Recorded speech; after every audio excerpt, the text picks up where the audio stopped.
right. Thank you very much for joining us on another episode of Diametric Convergence. Again, my name is Andrew. I have with me, as usual, Brandon. And today we have guest Anesa Parker.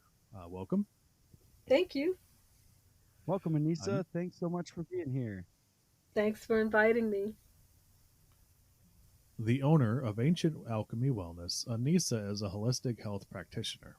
She is extremely comfortable working with a wide variety of organizations, which stems from working within various business cultures and with widely divergent professionals.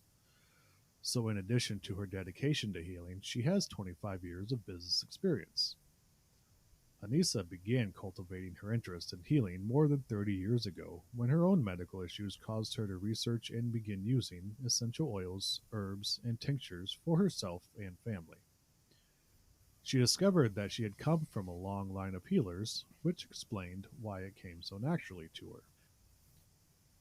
As a seriously accomplished practitioner of mind, body, and spirit healing, Anissa's list of specialties includes certified meditation instructor, aroma and sound healing therapist, and chakra balancing.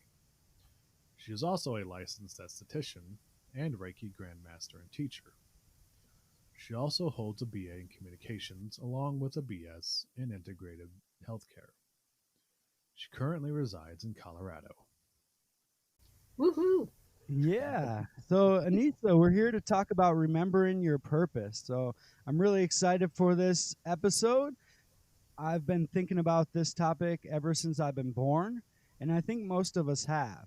So, uh, I feel you have a great grasp on what this is all about. So, if you could tell us a little bit about uh, people's purposes and how you got to this topic and what it means to you. I sure will. It started for me about the age of 12 because back in the day, and I'm not going to tell you how old I am, but I'm pretty old. Back then, we didn't have computers or podcast, or when I was born, we didn't even have TVs.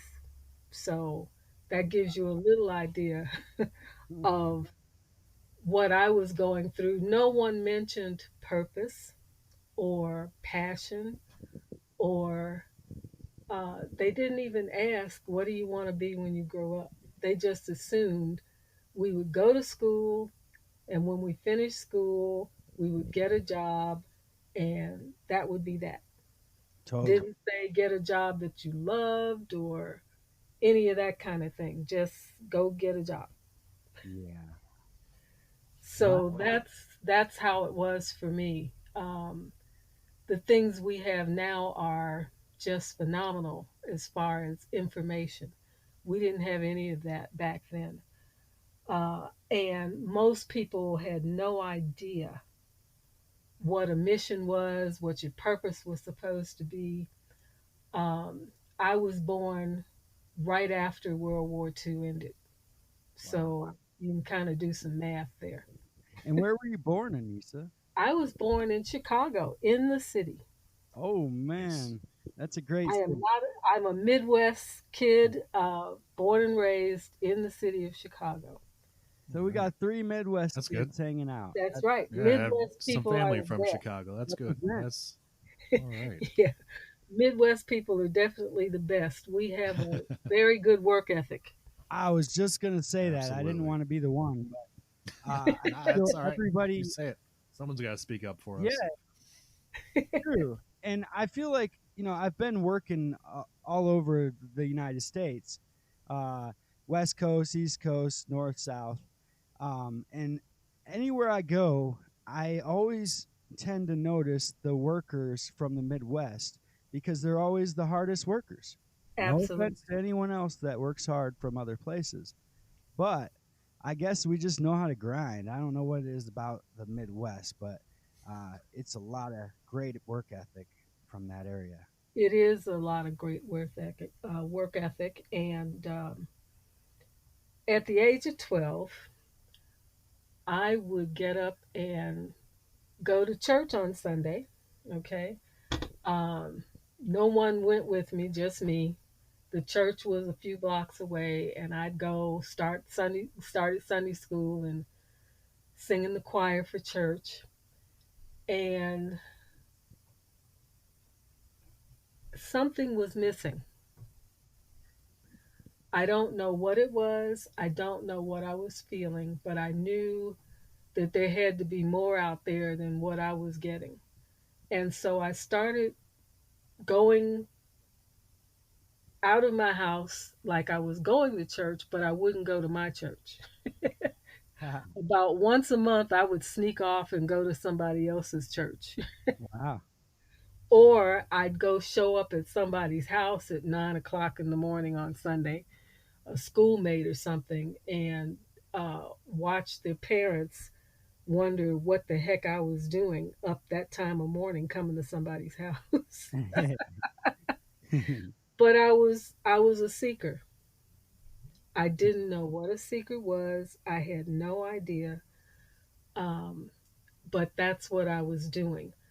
Since we didn't have internet or any of that, the only place I could go to read was the library. Yep. And that's what I would do. I would go to the library to find information. And I thought it was all tied to religion when Yeah. I was out there seeking, and it wasn't. But I didn't know that. Yeah, absolutely. I can definitely see that. I have similar experience in my life, and I think Andrew's right on the same page. But Hmm. I thought what we were seeking was some religion, and you're trying to find the right religion, and all these religions kind of tie together. So fighting over one religion or the other is definitely in my world not the way to go. Just because they're all connected, and believing one or the other kind of goes against religion as a whole. Well, not only that, religion is man made. Yep. Totally. Every single religion is man made. Some man got up one day and decided, hey, my interpretation of the Bible or the Quran or whatever you're reading is going to be different. Yeah. I'm going to start Hmm. a church or a synagogue or a Right. mosque or Do it whatever. different. We'll do it. Okay. Yep. And that's what was kind of turning me off, because it wasn't that I didn't believe in a higher being, or we didn't even have the word universe at the time. Wow. So, I mean, I dug it from scratch, okay? My fingernails were bleeding trying to find out what was going on. Totally. And Awesome. you in your generation, I feel a lot of your generation has been taught fear at a huge level with propaganda, and the truth wasn't out there like it is now. Like you said, we don't have internet. And so when you're a truth seeker and you're going out and trying to spread truth and find, the answers, and you have all these fear people around you, it could be a really hard mental time in life. Right. And I never told anyone what I was doing, not one living soul. Wow. No one knew. I couldn't tell anyone. How could I? Right. It, They it would look at me like I had three eyes and four heads or something. that's kind of how people look at me these days, but I feel that you knew it had to happen no matter what. Exactly. And maybe that was, going back to the title, maybe that is your purpose or part of your calling, is being that truth seeker and letting people know. And that's the whole point, is that knowledge is power when you give it away, not when you hold on to it. Totally. And it really bugs me when I hear people say, well, knowledge is power. And then, you know, they start holding on to information they have. What good is that if you're the only person that knows it? So true. Like Right. what? You're going to get rich off this information? Uh, why not give it away and do something good for the world? If you Right, can Because come some and up people help with, would other rather get people. rich. Well, yeah, yeah, it's about money, That's what. Yeah, it's a lot. Will always come back to money. and it's always about money. And I well, have been so fortunate in that all the jobs I've had in my career, uh, including aerospace and technical staffing and on and on and on. I've had lots of different things, and I never once had to ask for a raise. It always came because of my Midwest work ethics, of yeah, course. Right. totally. That'll do it. I was working so hard till, they wanted to reward me with money. However, what I found after years and years of doing that is that I was helping someone else live their purpose. Mm. Absolutely. Because when you're working for someone else, unless you fit into that like a glove and you love it and you get up in the morning running to it, then it's not your purpose. It's not your passion. It's a means to an end. Yeah, It and it could allows even you to get a salary so that you can take care of your household. and totally. And I feel it can even be a job you went to school for. Like for Oh, yeah. instance, massage. I can go work for someone doing massage, but I might not fit into their business model as far as my passion goes. It doesn't mean I love massage any less or that business loves massage any less, but they have different objectives when it at the end goal. Yes. And their purpose is not your purpose, Absolutely. and so that's what you get into when you're out here. And we all know we needed to work to make a living. Well, that's what we're taught, but I Yeah. really feel if the whole world changed in an instance, we could go back to the barter system and not have to focus on money so much. Because you guys both mentioned that it all comes back to money. Well, it technically does, but if you can get yourself in a point where you don't need money, it's kind of hard these days because we need car insurance and registration and all these things. And if you don't fit into that box, then you're not part of society and you're an outcast. But really, we don't need money. We put the power into it. That is very true, and bartering is awesome. But the government can't figure out how to tax it, so they don't want you to do it. But yeah, Right. I mean, it is taxable. No, don't forget. Yeah, so they want it to be as difficult as possible for you, you Yeah, know? and the more difficult things get, and then the less they make sense, the less I want to be part of it. Well, yeah, So, not saying I'm an anarchist, but I think there's a better way. I really think we There's can figure this absolutely a out better way, without hurting people. Yeah, for sure. and without hurting people and causing people to starve and be cold at night like Chicago last year. All these people dying in the streets because no one wants to lend a hand or they think they're better than these people because they have a house or money in the bank. yeah, But we have to remember that we are all one. So if this person is starving or freezing on the street, then that's part of my soul dying too. absolutely. Absolutely. Because we are all one. And that's the thing that we have to get to. Um, One of the things that I always suggest to people, and I did this um, soon after I started seeking, I found out through divine intervention or whatever that I needed to look inside myself.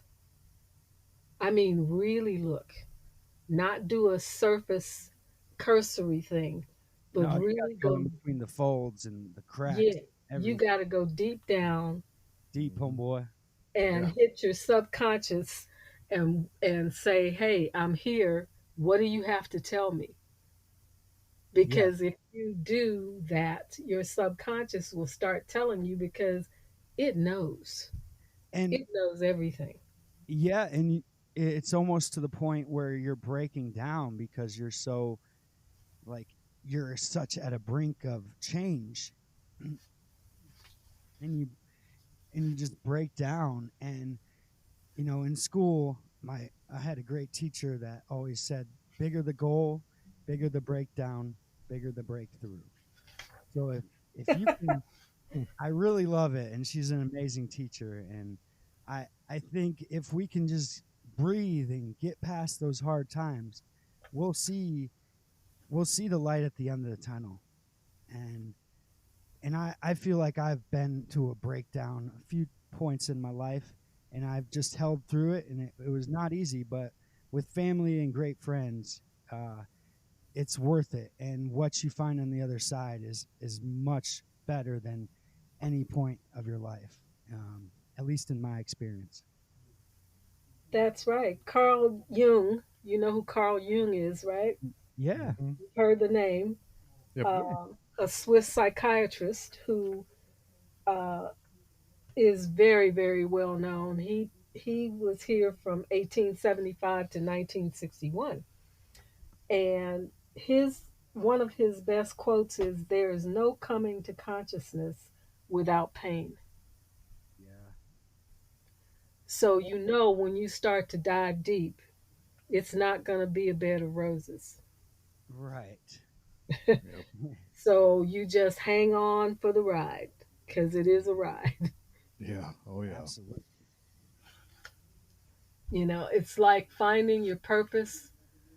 There are 10,000 books, more than 10,000, on finding your purpose. Well, your purpose is not lost, it Yeah, never was. and no one else knows your purpose. No, they don't. Now, people might come in and out of your life over the years that kind of push you toward what it is. And it's up to you to pay attention. Yeah, and it could be the worst thing in the world, and maybe someone could change that around and make it why they live. Yes, absolutely. I've always said people get married and when they say these vows about till death do you part, that vow was man-made. Totally. That was written by some attorneys who get paid on either side of this. The judge gets paid when you get married, who is an attorney, by the way. Yeah, And when you try to get divorced, an attorney gets paid. yeah. So they wrote all of this so that they could make some money. I did a lot of research on that. Wow. That's interesting. Why people even bother, to do that and they said, well, it was because of the kids. And Child support is going to happen whether you're married or not. yeah, So, it's like, yeah, the kids want a stable household, but a lot of times that's just not possible. So you can have two parents in the same household and the house is not stable. yeah. Oh yeah. I'm raising my hand, but I wouldn't change it for anything because going back, that that was my purpose. I needed to go through everything that I've ever gone through, which wasn't horrible. I just had some ups and downs growing up, and I needed to go through all of that to be the person I am, to have the compassion needed to help the people that I'm supposed to help in this world. Exactly. They say that we choose our parents, and I'm sure there have been days for quite a few people that say, "Why? Yeah. why did I choose who I chose?" It's like a relationship sometimes. You're like, you know you chose this, but you don't know why. No, you don't, and you may never know why. But if you sit still and pay attention, you know, at some point you will come to a realization, which is the whole fun of this. And I talk about remembering your purpose because in Carolyn Mays, and she spells it Myss, but she pronounces it Mays, wrote a book called Sacred Contracts. To me, this book is, it should be on everybody's bookshelf or on your audio books or whatever to listen to, because she goes into why she has come to that conclusion that it is about remembering and not about knowing per se, because we forget. Totally. And I have a question. Why do you think we forget? We forget because when we are born, everything that's been set up before we're born, we are kind of forced to forget it on purpose. Okay. Because if you know in advance exactly what's going to happen in your life, you would have a really hard time making decisions Totally. or taking actions that are intended to teach you something if you know it's going to be painful. Totally. Like no one's going to raise their hand to burn themselves. Yeah. Mm. Or to have somebody just, do bad things to you, Yeah, or to have you in a phase of time where the only luck you have is bad. totally. Well, I You feel know, another reason why we forget our purpose is because we're conditioned to be in this world. And when we are born, we are told what to be, who to be, how to put our shoes on, how to wear our clothes. And we we slowly slip away from the spiritual realm because I feel like this world is really lacking. Maybe it's just the U.S. because I'm not very well traveled. So, but from what I've known, we're we're lacking that. And yes, we are, very much so. so the spiritual connection is we slowly get further away. Even if we go to church, um, that connection isn't being bonded like it's supposed to be when we came into this world. So we're not tapped into the same um, frequency as we were when we were born. Um, and No, and whatever we might have remembered has been brainwashed out of us. that's kind of what I'm trying to say in a nutshell. Exactly. And so people like you that step out on the edge and say what's on your mind, I really appreciate people like you because we need those type of people. You might look at them and be like, "What in the heck are they saying?" And this is bad. This has been a battle of mine for a long time because I say what's on my mind and it scares people so much that I never see them again. So, so I had to find a way to say what's on my mind to a point and keep it clear enough. And not that they're dumb or anything; they're probably smarter than me. But as far as this remembering your past and your purpose, I feel like I've always been very connected to that for some reason. And that's a good thing. I Yeah, have actually known not many, but maybe two or three people who did remember. yeah.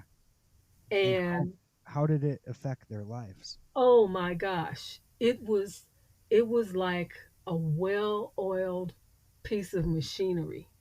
I can imagine. They were so focused that I used to sit back and watch, and I knew immediately when I met them, they already know what they're here for. You can see it in Yeah, their being. You can see it in their aura, in their eyes. you can definitely see it, and you know it right away when you see it, and it's a brilliant thing to watch. Ah, yes. very much. because it gives you hope to know that that's going to be me. Absolutely. I'm going to know what I'm supposed to be doing for real, and I'm going to get to it and do it. And all this hard work is going to pay off. Yes. And it And always does. yeah, and stepping on that ledge isn't easy. I feel some people think it's really easy to be the naysayer or the one trying to spread truth, because it could be anything. It could be fake. It could be real. Why are you spreading stuff you really don't know? Well, I like to think about things and how they can be different and how they can be better. So I'm always thinking of how to make things better. So And that's a good thing. absolutely, That is feel always a good thing because that's what we're here for. We're yeah, here to yeah. make the world a better place and to help people. My thing is to help people feel better no Oh, matter what they're going through. And I don't say heal because that is very much subjective. absolutely. But I know that I make people feel better. And oh, 100%. I mean, you've done Reiki to me, and I was amazed. I've had a few people do Reiki on me, and when they love what they do, you can feel the difference. Absolutely. They know they're supposed to be doing that. You can feel the difference. I believe you told me one time that your grandma was also a Yes. facilitator. Yes. Um, I had to do an internship when I was graduating from school for the integrative healthcare, the BS degree. Okay. And before we could graduate, we had to do an internship for like 6, 8 weeks or something. And I chose to do it with a shaman because we could choose who we wanted to do it with that was affiliated with the school. So I chose to do that. And it was really funny because she wasn't that great at teaching you what she was doing because she really didn't want you to know, I don't think. Wow. But one day, because she had a contract with Denver Health, and so we were at Denver Health working on doctors, nurses, patients. We would do Reiki treatments on all of them. And she was doing a treatment on a person, and I was standing on the side of the massage table, and she just stopped in the middle of it and looked at me and said, "Remind me to ask you about your grandmother when we're done." And I Wow. thought, wow, that's kind of weird. Hmm. Hmm. So sure enough, when we were done, I said, "So what's this about my grandmother?" And she said, "Your grandmother came to me while I was doing the Reiki at the table, and she told me point blank that you had come from a long line of healers." And Wow. probably she told her to back off because she didn't like me because I knew probably as much as she did. Wow. And what I wanted to do was learn from her because there were things that I'm sure she knew that I didn't know. So uh, your grandma came and you're saying told her to back off, Yeah, and then she told you that? yeah. That's Because interesting. she also told me that I didn't need her. And it's like I told her, I said, I didn't sign up for this because I thought I needed you. I signed up for this so that I could learn. S- So this lady was doing Reiki on you? She was doing it on a patient at Denver Health, Oh, okay. and she stopped right in the middle of it. Oh, so she wasn't working on you. No, she was Oh, working. She was working on somebody else, and when she said that, I knew my grandmother had done that because hey, I, I so your would not grandma, put that past that. she was getting your back. Well, yeah, my grandmother knew that this woman probably didn't like me because she thought I knew too much. Right. And that brings me to a great point, like the jealousy factor in this whole world. And the ego of who's better, of who's the better healer. It's like we all heal with the same energy. We don't heal, first of all. We facilitate. And we all Exactly. do that through the same energy. So if I can tap into that energy that you're tapped into, then we're healing through the higher power, through God or whatever you want to call it. We're letting our hands be uh, translate to them. Yes, our hands are the vessel. The vessel, yes, and that's incredible. And Well, what I was going to say is Carolyn Mays got that information about we knew before we were born what we were supposed to do here from Plato, believe it or not. His last and final book, called The Republic, uh, Plato actually talks about being told everything that's going to happen to you once you are here on earth, once you are born. hmm, And what she says is uh, you can take it as myth, or you can take it as sit out, excuse me, sit down and think about it for a minute and wonder why certain things happen that happen to you. And I've always known that, when the student is ready, the teacher will appear. I love that. That is so true. That that definitely rings true to me. Yeah. People just show up in your life, and it's like, wow, okay, I And must be ready to receive this because the teacher just showed up. totally. And you know, I'm 35 now, and I've kind of been shy to share this information that I know. I usually just keep it to close people, but I feel it really needs to get out there and get onto the world. It does. Have you ever been at the spa um, when I've finished with a client and they come out and we hug? Yes, Yeah. absolutely. That's because while they were on the table, I was doing a bit of education with them. Totally. And they were responding and receiving. I have had people, honest to goodness, they have given me their phone number, their email address. Can we Yeah, keep in touch? you yeah. know, Crying, yeah. all of And the above. And that's the best part. Like we do different things, but we do a similar thing. And absolutely. and that's the So real best quick, part about I just explain like to those who don't might not know what Reiki is. Oh, yes, Explain a little bit maybe for those. sure. I looked up real quick and I've heard of it before, but I'm sure there are definitely people who aren't really familiar with what it is and how it works or what it is intended for. Yes, Reiki is a Japanese healing energy from Dr. Yusui, who was a doctor in Japan in the early 1900s. So Reiki is not that old, but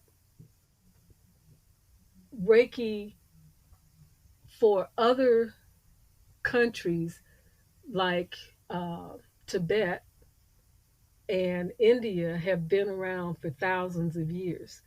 They just didn't call it that, but it's the same thing. And what it is that this form of Reiki, you get attuned, and that means that the person teaching you does a ritual where they draw symbols into your hands, above your head, down through all your chakras. And I'll go into what a chakra is. because I'm sure there's some people that don't know what that is either. But it's all about your intention. And because we are all energy, and energy cannot be created or destroyed, we can use our intention and the symbols we learn in Reiki to transmit that energy through us to another person or even a group of people. Since we've been in quarantine, I've been doing distance Reiki because you can actually do it from a distance according to their beliefs, and I now believe it because it works. Reiki does not see time or space. Wow, Okay. So I can actually send Reiki to someone across the world. that's incredible. I've been sending it to someone who is in downtown Denver, that is going through some cancer that was getting better and then it tilted going worse again. And I had been sending him Reiki on a daily basis before he has to do radiation treatments. Wow. And he has come through that really, really well. So, Reiki is about energy and moving energy. And there are probably, at least 15 other modalities out there like Reiki that uses energy to help people feel better. I won't say heal because that's not up to me.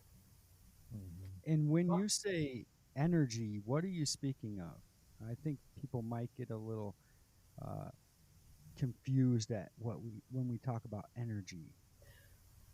An electron Mhm. is energy, correct? Yes. Hmm. Okay. And so our cells have the same structure as you see with the electrons and the photons and everything that has to do with keeping your cells alive. Okay. And electrons are in us just like everywhere else. Everything, even what you consider to be inanimate objects, all have energy. Every single thing on this planet has energy. Everything. The table I'm sitting at, the computer, my crystals, the water you drink, everything has energy. Everything. Right. But There's Anissa, nothing. those are just rocks. Yeah, and they come from the earth, And the which earth comes means from the universe. that's right, which means they have energy just like everything else. They have energy. Hmm. Well, what about plastic, Anissa? What about plastic?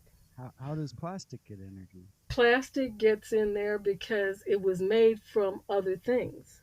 Like oil? Yes, Yeah. which comes from the earth. Yep. Answering my own question. Leading yourself into the right So answers. Good after, job. yeah. So I think I'm gonna shoot to these questions. I feel like we grasped a good part. I feel like she explained Reiki really well and energy. Andrew, do you agree? Yeah, definitely. I actually looked it up. Is it We have some practitioners here in Fort Wayne, which you can believe that Oh, one. uh, totally. They're all over. It's incredible, and I'm going to learn it very soon. Yeah. Whether it be you, Anissa, or another great practitioner that I know, it's something that I think everybody should know. I think so too, because you can actually do it on yourself, and I do it on myself almost every night Okay. Wow. Mm, because it prepares me for the next day totally. And and it helps me get into a meditative state. and And I'm sure one of your questions is going to lead me right into that. Totally. Yeah, and just being able to take care of your own body is a powerful thing because we always count on the medicine we have because we have the best medicine in the world here. But Yes. that's what they say. But in my opinion, I really believe the Amazon has the best medicine in the world. Well, And, they do if they don't burn it all down. and we're not going to let that happen. Yeah, no, we're not. No way in hell. I'll tell you that. Over Because my they, dead body. yeah, I don't want to get into it, but they need a new president because he doesn't care that it all burns down. And you know more than me on that. And we'll definitely have an Amazon podcast in the future. So stay tuned, everyone, for that. Um, so we're talking about purpose and how you got there and everything that goes into that. How can other people seek or live their purpose? Well, there are four main things that they can actually write down and think about and try to answer. The first one is, what do you love? And you can go back to your childhood with that because usually there's something in your childhood that you were really obsessed about Totally. doing or learning or seeing or wanting to be one or whatever. I've known a couple of people I grew up with that said they really wanted to be a fireman when they grew up, and sure enough, that's what they were. Yeah. They retired. And let's go into what just real quick. I'm not going to go on too far, but let's go into why a fireman would be a fireman. What kind of things or skills do they might have going into that? In my opinion, they want to help people. And Yes. secondly, they're probably very strong. So that's just two reasons why maybe someone would be a fireman. I'm sure there's a lot more other reasons, but Yeah, and even if they aren't very strong, the training that they're put through makes them that way. yeah. It And builds them up to be strong enough to carry someone on their back, uh, to run into a burning building without even thinking about themselves, but going to save someone else. and that takes a special person, It and Yeah, does. those like that breed is protectors. I born. feel like those would be that kind of person, Yeah. like someone who wants to protect other people. Yeah, just like the nurses and doctors Mm-hmm. that are in the hospitals right now putting their lives on the line for the people with COVID 19. And thank God for them. They, Yes. they are real heroes. And if we could shake their hand, we would. But now we have to elbow. Yeah. Fist bump, I miss shaking hands. do Uh, fist bumps. to be honest, yeah. To be honest, I bought a car the other day, and I actually shook the person's hand because I can't just like that's what I was taught. When you make a deal, you shake someone's hand. So of course I washed it real quick. Right. But So yeah, I Yeah. mean, you can. are we I gonna think you can are we gonna shake stop hands. Just shaking? wash your hands. Well, If everybody I'm, So we're washes not their gonna hands and stop. they have clean hands, yeah, I miss hugging because I'm a hugger. So, Well, yeah. hugging is nice. I do miss that. I don't hug a lot of random yeah. people, but that's definitely Mhm. one of the one of my favorite things to do. I don't know why. Just it's nice to like for me. Like all this stuff is resonates well with me because I'm a big person to do with energy, and that's why I like being close to people and like being in front of people when I'm talking to them and meeting them. It just you can feel their energy. You can get a sense of who they are and what they're about just by being in the same room with them and being right next to them and getting that vibes or that you're from them. So that's always been huge for me throughout my life. Yeah. Yeah. It's always So a good thing. So, the next thing is, what are you good at? So, this means you make a list of everything that you think you're good at. And everyone has a list, no matter how short or long it is, of things that they're really proficient at, that they're good at. Yeah, whether one person thinks that's a great quality or not, you're good at that thing. Yeah, and it doesn't matter. If you're good at it, you're good at it, and you may be able to turn it into something. Yep. Absolutely. What does the world need from you? And that's one that you have to sit down and think about. Right now, man, the world needs everything it can get, Mhm. Yes. because my feeling is the way we were the first 2 months of this year will never come back. Sadly. We are watching what a new normal looks like, and it's not that great, really. And I'm But not. we're going to have to adjust, Mhm. and we're going to have to go into it and look for the things that the world needs from us right now to make it better. Totally. I'm thinking I might have to make 1,000 face masks because I keep seeing people out here without wearing any. Yeah. And I want to ask them, what makes you think you're immune?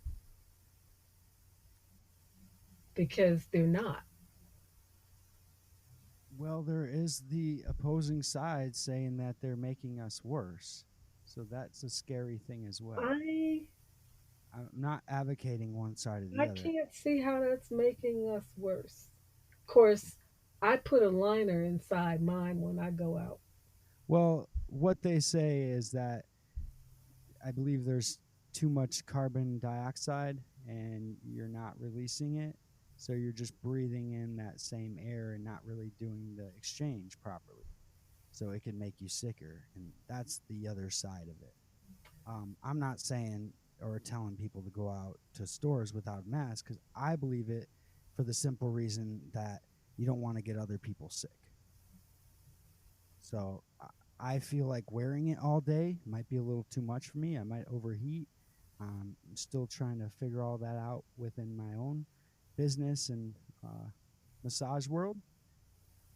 So that's a totally different thing. I'm going to adhere to every rule that they say, but when I go outside and just take a walk, I feel I don't need a mask when I'm taking a walk. But maybe when I go to Home Depot, I definitely should wear a mask.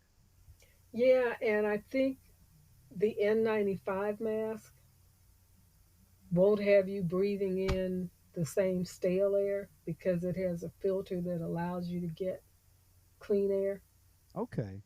That's And why maybe, the hospitals have tried to buy them all up. yeah, But I think in your profession and those that have been told to wear masks, um, when they're doing treatments or cutting hair or hmm, doing hair or whatever they're doing, um, the N95 mask will probably be the best. And I think you probably won't have an issue buying it because they'll know because of your profession you have to wear it. I see. It's just like, do I want to continue uh, in this field when you have so much pushback from every direction, and you know, it's kind of risky even doing my profession and even yours. Tell me about it. Yeah, and Tell me definitely. about it. When the state board said, uh, unless your client wears a mask the whole time you're doing a facial, then you can't do it. And I said, what kind of facial do you do with someone wearing a face mask? Yeah, I don't exactly. get it. And where you wear the mask is probably going to be the worst acne problems. Yes. Mhm. So it's a catch 20. So I think they made my decision for me. Mhm. Yeah. So I'm not even sweating it because I don't really care. Mhm. We've had 2 months to figure out what our next step is Totally. and what we think we're going to do. Yeah. And I think it's like I told you about remembering your purpose. This is the book I'm not going to finish now that I started a year ago. Andrew knows a little thing about that. But yeah, So, yeah. Did you start a book, Andrew? I wrote two actually. I self-published the first one, and I wrote the second part. I didn't publish it because I took the first one down, and I'm rewriting it. So I'm in the process of doing that, and that's kind of something. I mean, it's just funny listening to all this because that's kind of something that I've been doing, like writing and doing stories and just all kinds of different creative stuff like that. It's just things I've been doing all my life. Like I remember writing my first book. It was in like kindergarten. They gave us Yep. our, the first actual book I, not actual book, but like I guess you could call it that. But in elementary, they gave us like these hardback books with just blank pages in and you can do whatever you wanted with it. I just remember just having so much fun with that. So it's kind of something that's always brought me pleasure and release is just writing things out and just putting it down on the paper. My favorite, way of doing it though is definitely with a pen and paper. When there's nothing that can really ever beat that kind of connection. Just being able to have like it just straight from your brain to the tips of your fingers, you're connected with That's your kind of words. the energy Huh? as well. The energy that goes into it when you're writing it out physically, in a Yes. Right. way. There's a better connection than when I'm like on my computer. So obviously there's Yeah. not that physical connection to the words. It's as much because it's what's coming out as digital. Um, so that's always been a big thing for me is just being like pen and paper. That's where I'm most prolific. Like I did the whole like book and I wrote it all on the computer.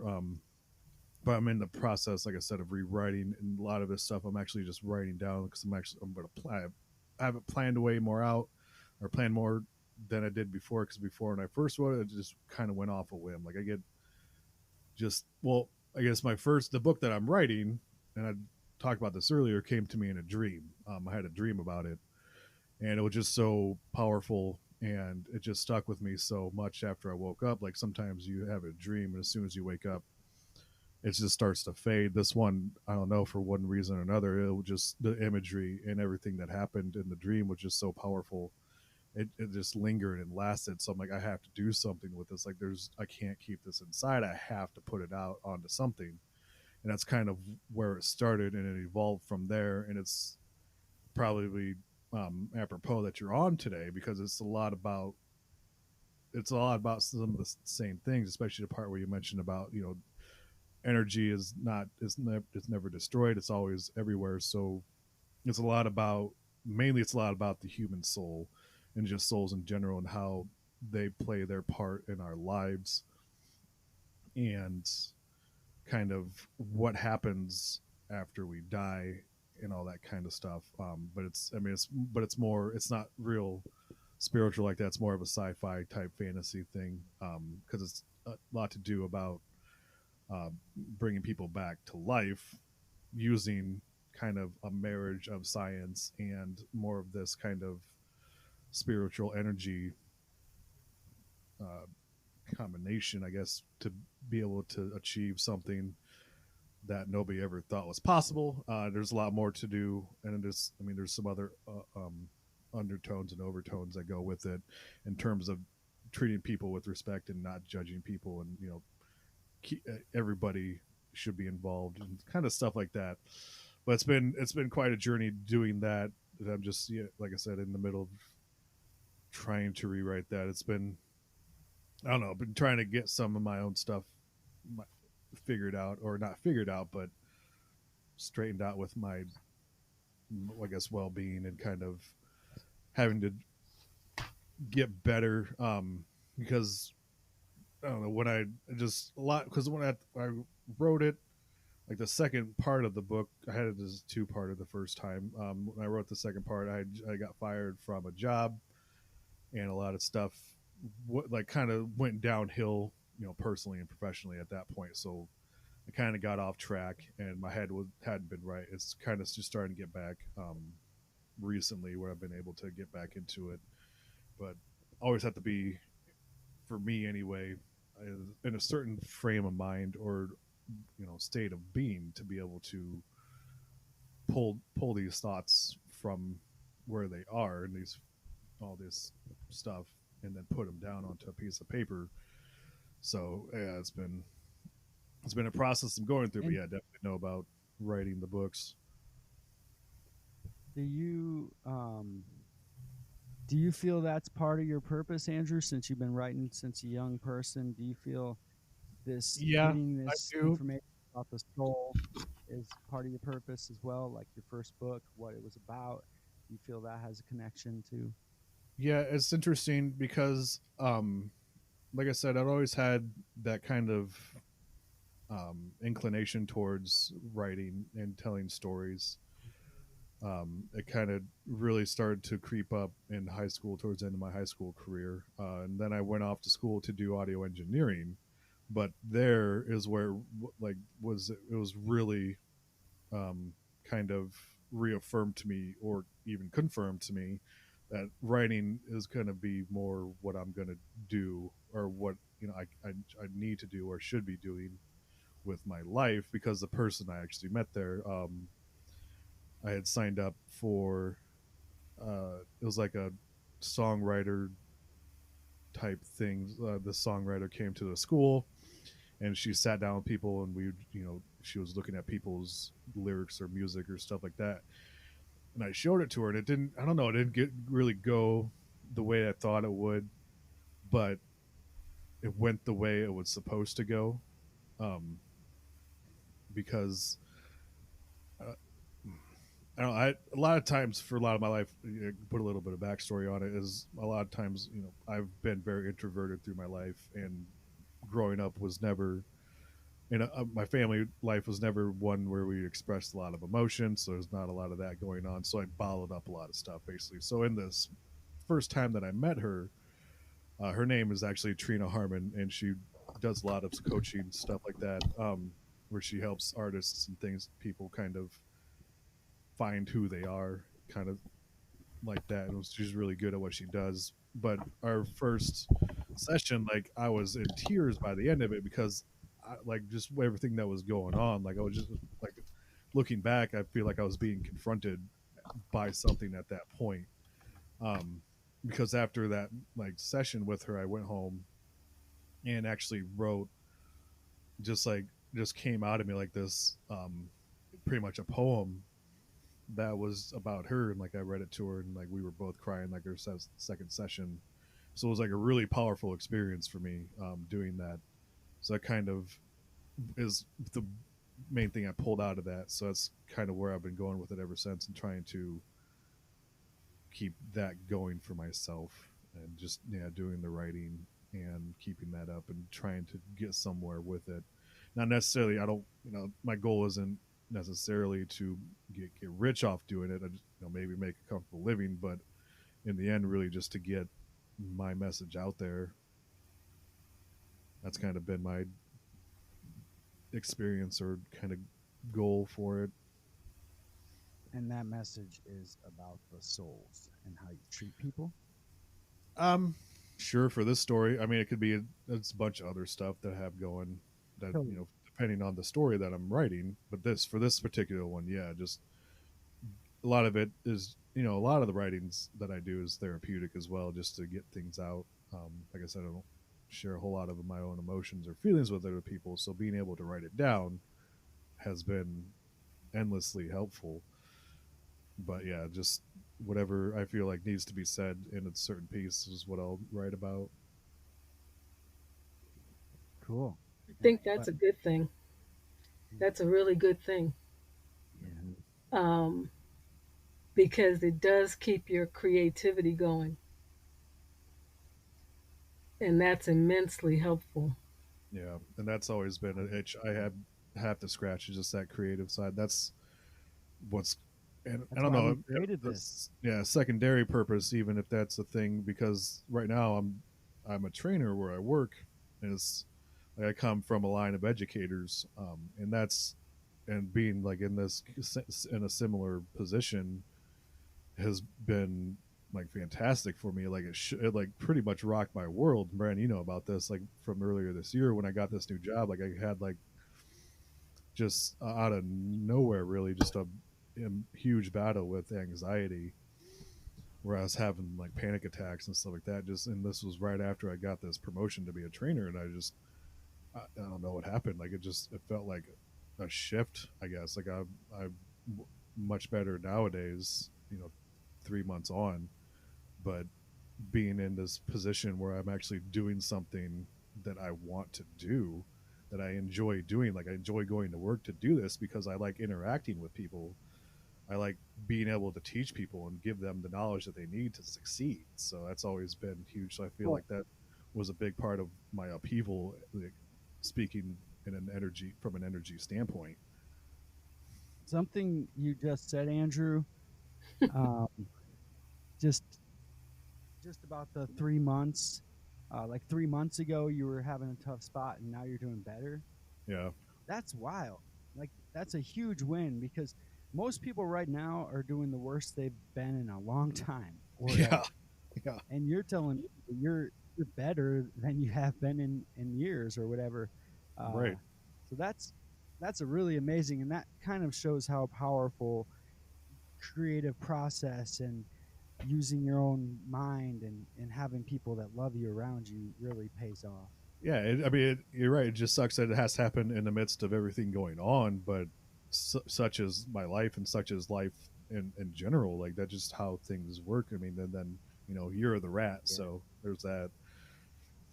Well, Andrew, it sounds to me like you may have latched on to your purpose Yeah, I'm hoping so. I mean, it feels because good. you love what you're doing. You love educating. Hmm. Yeah, when I was doing the education, I got into it because that's what I wanted to do is help people get the most that they possibly could out of what I was teaching them. And you're doing that and you love it. Hmm. And it Yes. sounds Yeah. like you've hit your purpose. And Hey. Yeah, I hope so. and Hey, that's good. you just hit a nail on the head when you say like teaching because Andrew's mom is a phenomenal teacher and Well, his there you brother. go. My brother's a And teacher. I think your dad as well. Well, my dad's a coach. He's a swim coach. His brother's a coach. Yeah, Um, so I it's a have an long aunt who's line, a teacher. Andrew. Like, there's a lot of teachers and like instructors and educators in the Well, family. the So it's apple just, does not fall too far from the tree. So there you no, it go. does not. Yeah, it Yes. took me a while to get there, but I got here through, and the journey is, you know, part of all of it. So yeah, it definitely helps me with the creative itch too, because because where I'm at, like the training position I'm in, there's not a whole lot of infrastructure in place, so I get to make up brand new courses and all these training documents. So I mean, it's kind of like two birds, one stone type deal. So it's really been great. And Anissa knows a lot about that because in our world we have to write protocols and then teach Yeah. it to Hmm. therapists. So it's very similar to what you're saying, Andrew. Yeah, And Yeah. yeah, it's I'm writing curriculum fun, and all that stuff.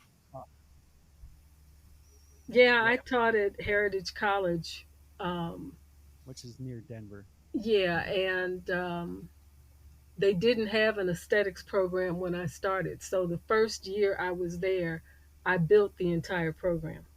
Nice. Wow. So I understand what you're saying. It really is immensely rewarding Hmm. when you can do that and you love it. My thing was the only thing I didn't like was the students when we finally got them were adults acting like they were back in high school. Oh, It yeah. was like, Yep. woo, college, woo, party. Yeah. So I wasn't enjoying that too much. Right. Yeah, we get pretty. We got some of that sometimes, but I don't know. My whole thing is kind of just kind of let people learn the way they need to learn. Everybody learns differently, and they just need to take their own path and what works for them to be able to get to grasp the job that they're trying to do. So I'm not, but I expect people to have respect throughout the class because I mean, I showed them respect, so I expect them to get it back from them. I think that's worked so far.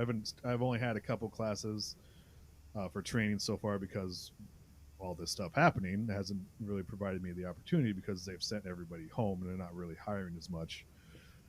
But Right. yeah, it's definitely one of the most one of the more rewarding things I've done and am doing, and yeah, it's just fantastic. Especially when you get like when it works, you see people like doing what they're doing and enjoying it and having fun learning.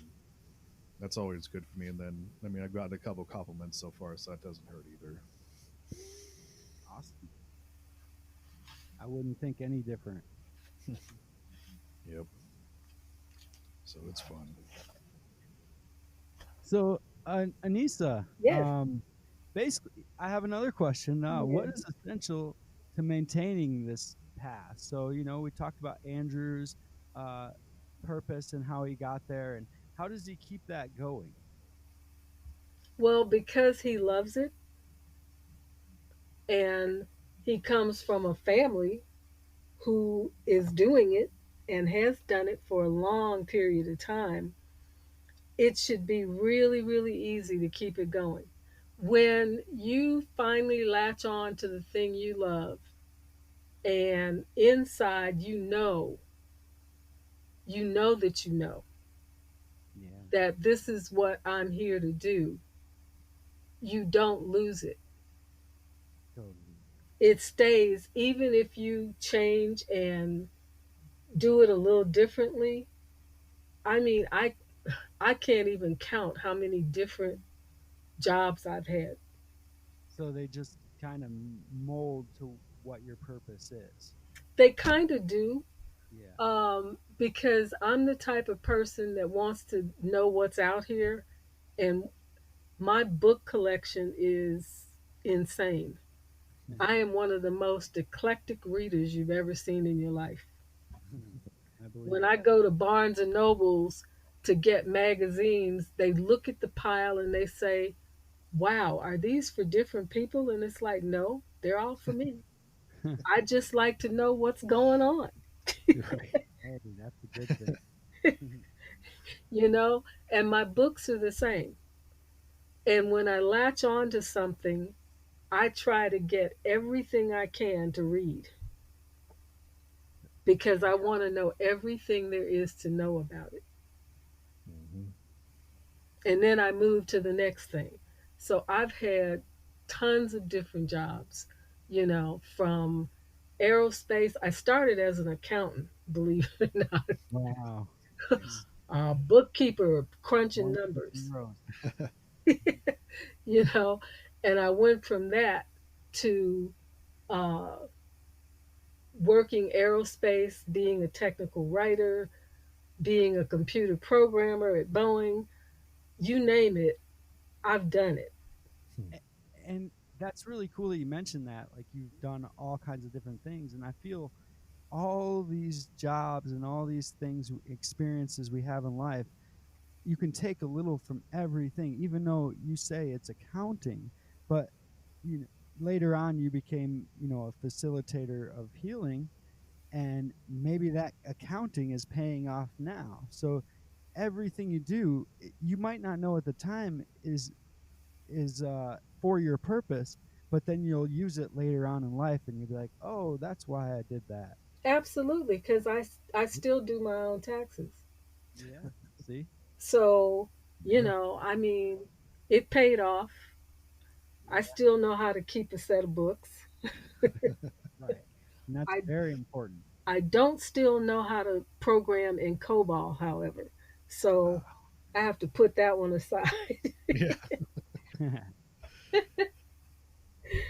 But, the experience that I've gotten over the years has been priceless, Yeah. absolutely priceless. So, what I would recommend to people is try everything you think you like. Try Yeah. it all. Everything you think you like, try it because you don't know where it's going to lead. You don't know who's going to show up in your life because you're trying that. And it could be the thing that puts you right where you need to be and puts you right on track for your purpose. 100%.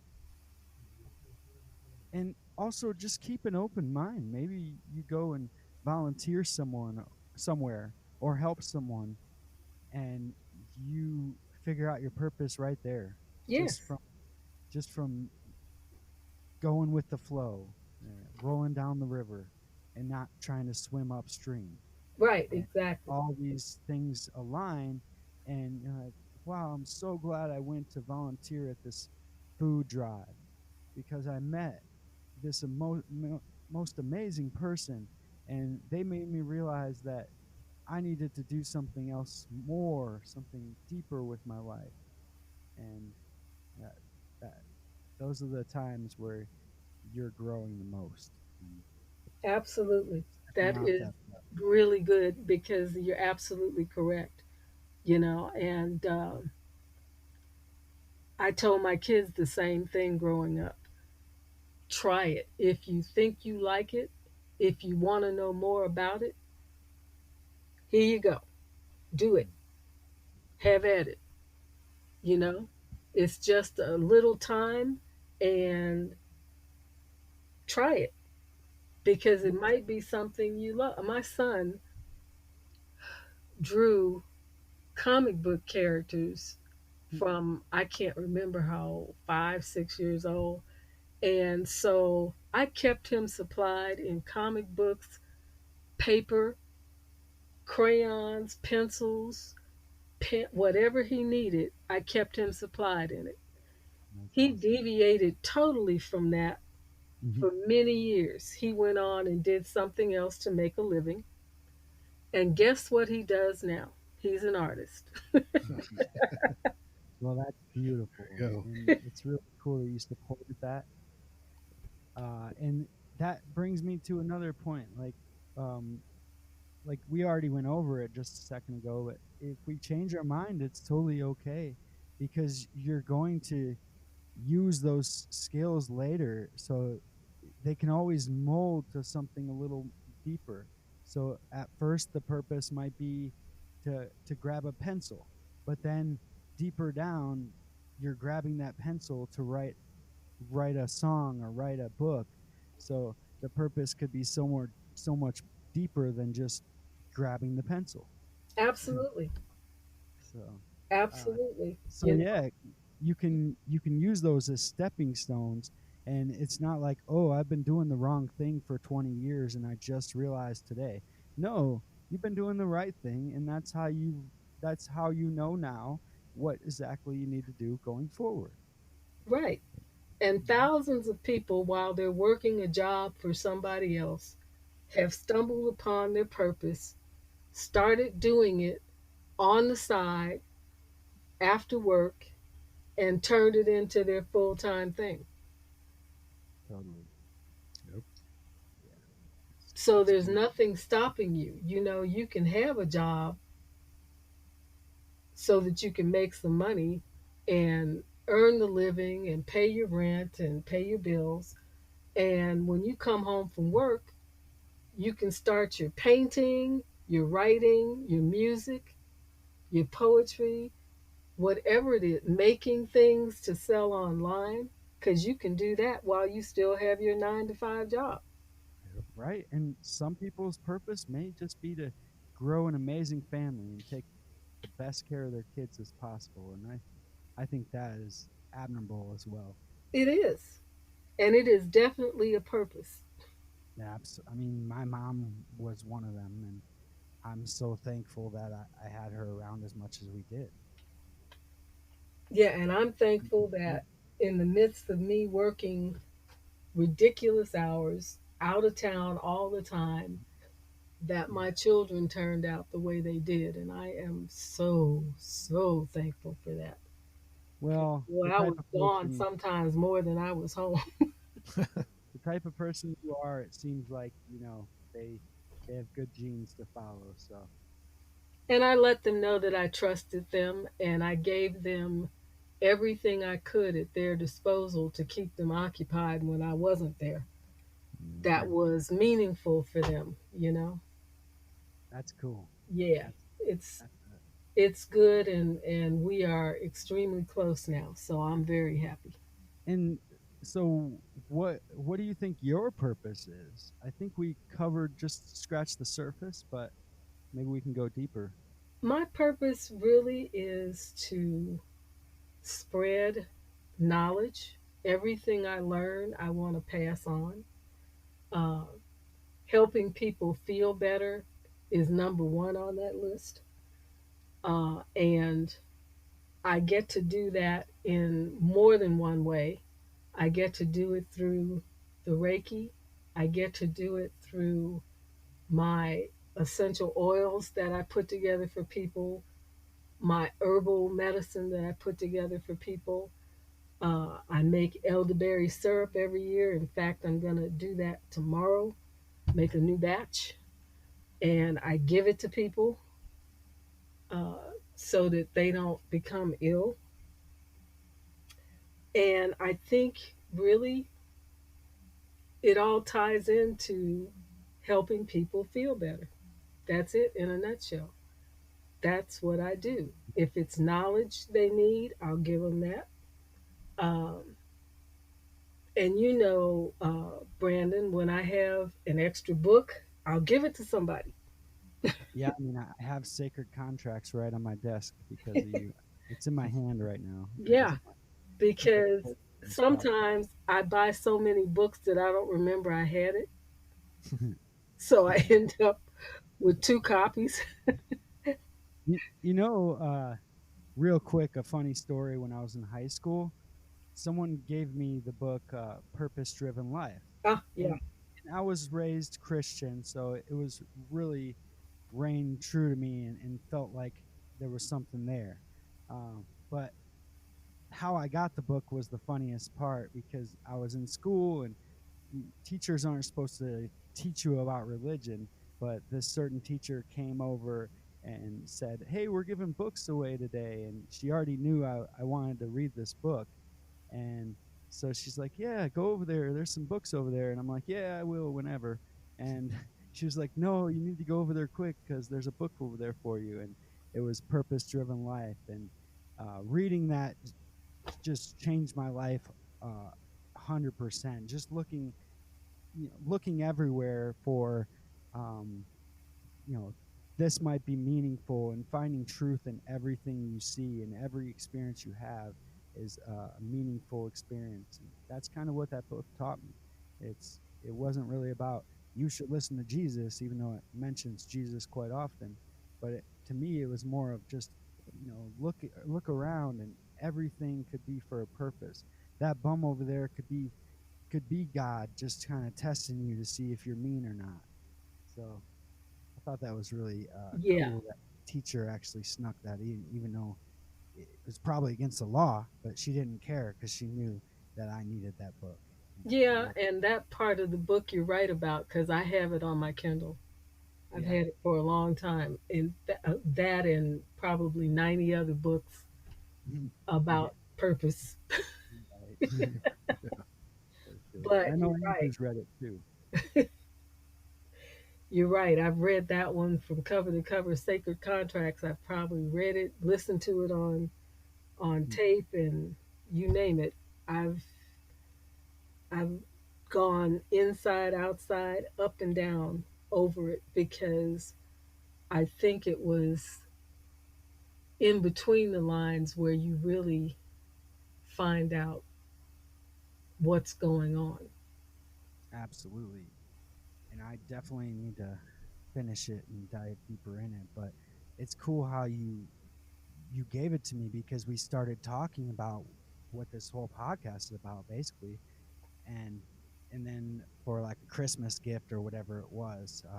you gave me the book, and it, we just started talking how we were born with the knowledge of what we're going to do in this life, Yeah. and, and we got to use it.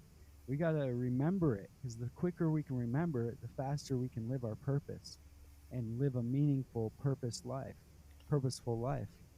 Now, And that question: Is there other yeah, ways to like jog your memory, I guess, so to speak, to try to remember your purpose, Yes. or just is it just by doing? Absolutely. No, absolutely. And the best way and the shortest route I know is through meditation. Mm. And, and before you say, ooh, No, that makes there are sense. so many people that don't think they can do this because it's like, I don't know how to quiet my mind. It's not about quieting your mind. That's the misnomer about it. You don't have to quiet your mind. Mhm. We're thinking 1,000 thoughts a day, some people probably more. And it's not about quieting your mind, it's about setting your intention first on what you want from that. And then just sitting somewhere and focusing on your breathing. That's it. Yep. Focus on your breathing.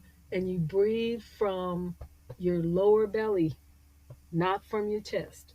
You the breathe heart, deep right? breaths and just focus. And every time you think a thought, just say, I'm thinking, and just go back to thinking about your breath. Just breathe. It does two things.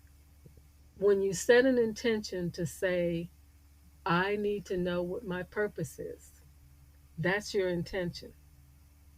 And then you start breathing, and most people don't breathe deeply, so your lungs don't get the oxygen it needs. This helps with that.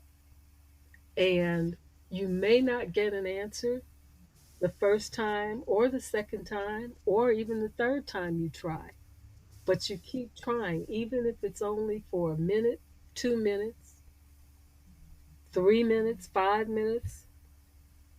Because when I did that and I got my answer, it scared the bejeebies out of me. I'm not kidding. Even though I teach this to people, when I did it and it happened to me and I got an answer and it wasn't my voice,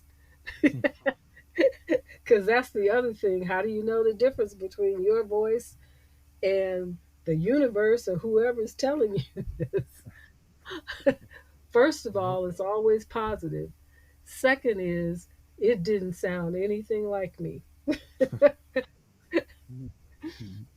But it was that meditation that got me, and it was like, wow, that was intense. Because Mhm. it rocked me. It scared me because I, even though I do it and I say it, I think I wasn't expecting it. Yep.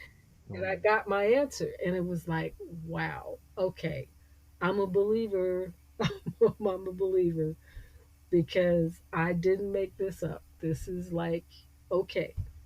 So that's what you do. Yeah, Nice. Yeah, because like I just keep mentioned living on the our truth. first episode, I went and did like learned how to do meditation from Buddhists for several weeks, and I actually got to a point when I was doing it on my own that I kind of felt something. Like I felt like just like I don't know. Like it's hard to explain like what you what you feel, but yeah, definitely a huge firm believer in meditation and the power of meditation. Yeah, it's not about clearing your mind; it's about you know getting the thoughts in there that need to be in there that you want to have guide you. Yes. Yes. Because my first class was a Buddhist class as well, 8 week Mm-hmm. class on meditation. Uh, Back in, I don't know, 2003, 2002, something like that. And the only thing that I didn't like was someone asked the instructor, did Buddhists believe in God? And he said, no, which is only half true Hmm. because some Buddhists do believe in God, and some don't because of the bad things that happen. And sometimes they happen to good people, and you try to explain, don't blame that on God. It's because we have free will. Duh. Right. Yeah. So everybody wants to blame, but it's like, uh, what happened to the free will thing here? Right. Yeah. You that sometimes people don't have any control over. It just happens. So it's meditation is really the good thing, and you don't have to get deep into it. You know, um, Do you just think setting an meditation? intention is a good thing. Yep. Sorry. Do you think meditation would help the politicians all over the world? Honestly, and this is going to sound a little sour. Okay. I'm not sure anything is going to help the politicians, We gotta except hope. We except gotta a hope. lobotomy, maybe. I don't Hmm. know. There it is. Yeah. Well, I really think people are changing first, and that will change the I politicians. hope so, because Whether right people think now, we don't have the power or not, if more and more of us band together and unite, and not to fight, but just to stand up for what we believe in, I feel the politicians will only have that's going to be their only choice. If we do what's right in this world, they are going to follow because they are the 1% and we are the 99. There you yeah, go. if we can just get together and say abolish the electoral college, I'd be fine. There you go. Because Yeah, we're going to the polling place and voting for no reason if the electoral college is going to override anything we do. Yep. Yeah. They could sadly. definitely get rid of that. I'd agree 100% there for sure. That's, So we and need But to I you hate, know hold. I what hate we that. can do? Mm, What we can do is put out good vibrations to the yeah. politicians so that they do the right things.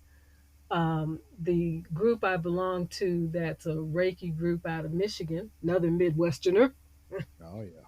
Um, he even does a quarterly magazine, not a monthly magazine, but a full color magazine that's actually at Barnes and Nobles and a bunch of other stores. But he gets together once a year and we do a whole Reiki thing where we send Reiki out to the world.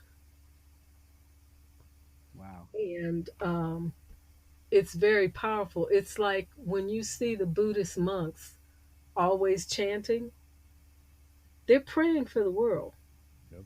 all day, every day. They are praying for the world. And that's their purpose. That's right. Mhm. That's right. That is their purpose. And, you know, we could do much worse than that.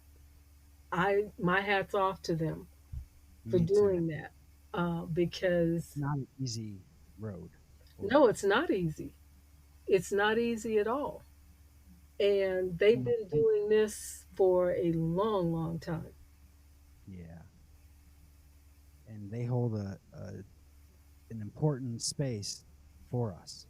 Like Yes, that's part of the reason we remember these things because they're holding that space yes, for us to have hope. yes. Because to me, they've sacrificed having families, having kids, having a normal life Hmm. to do this for the Yeah. world.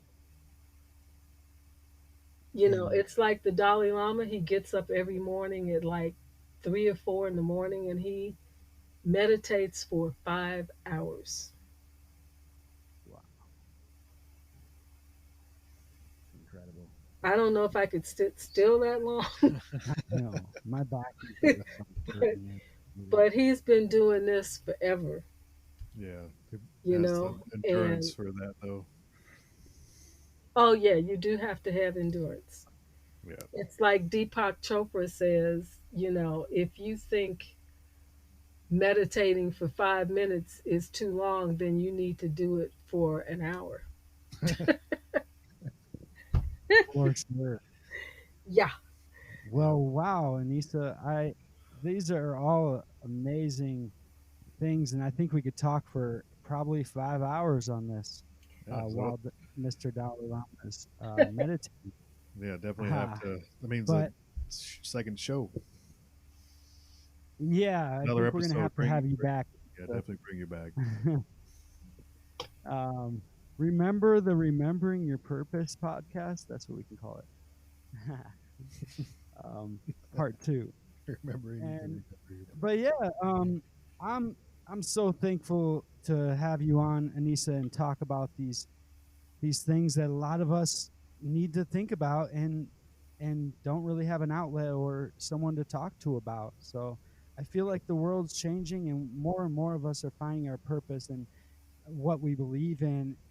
And we used to just work at a factory and think that was our purpose, and maybe it was the purpose, but I feel with the more knowledge and more information out there that we're finding our purpose more and more on a deeper level, and we're not just like settling for a factory job, even though that's not bad. But sometimes some of us have more to offer this world, and if we don't try things like you said and experience life, then we'll never know what our true purpose is. So never settle for the first thing that comes up. Keep your mind open, your heart open, and the world will come to you. that is for sure. And the teachers will come to you Yep. so that you can learn what you need to learn. 100%. Yes.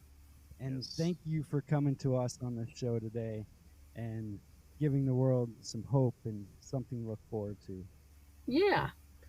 Well, can I plug my email? Absolutely. Yep. Go for it. Absolutely. So in case people have questions, they can send me an email. I'll have to spell it because it's not just the email. I have several emails, but ancient, ANCIENT underscore alchemy, ALCHEMY at earthlink, all one word, earthlink.net. Well, Perfect. Yeah, we'll amazing. put that up Please reach with out the to post me. as well. We'll add it to the description Yep. Okay. for Well, sure. thank And you guys so much for having me. And I'd love to get together again because, yeah, there are a lot of things we could talk about. Absolutely. Yeah. well, thank you all for listening. Run, be free, make great choices. Next week, we'll have Anderson Debonardi. He is a world renowned visionary artist, and what an incredible guest that he is going to be next week. So please stay tuned. Thank you all for listening, and thanks for your support.